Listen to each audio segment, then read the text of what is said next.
Welcome to the Slop Temple. We pray this video helps.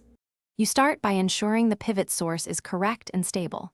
Convert your source to a table so new rows auto-expand. This prevents range mismatch. Make sure key fields use consistent types, dates as dates, numbers as numbers, so aggregations behave. If you have calculated columns, verify formulas are correct before refreshing.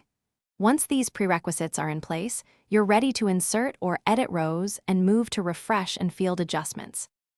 You now modify the table, add rows, change values, or correct entries. After editing, refresh the pivot table, analyze refresh or refresh all so the pivot reads the updated source.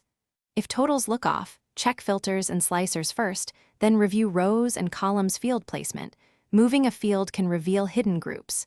You might need to reapply number formatting or aggregation, sum, count, so the pivot summarizes the new data correctly.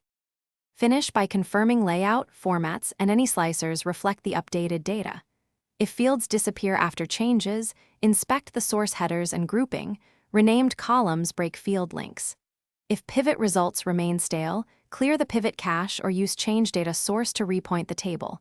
Recreating the pivot is a last resort. One key troubleshooting tip: when sums or counts are wrong, verify source data types and remove stray text.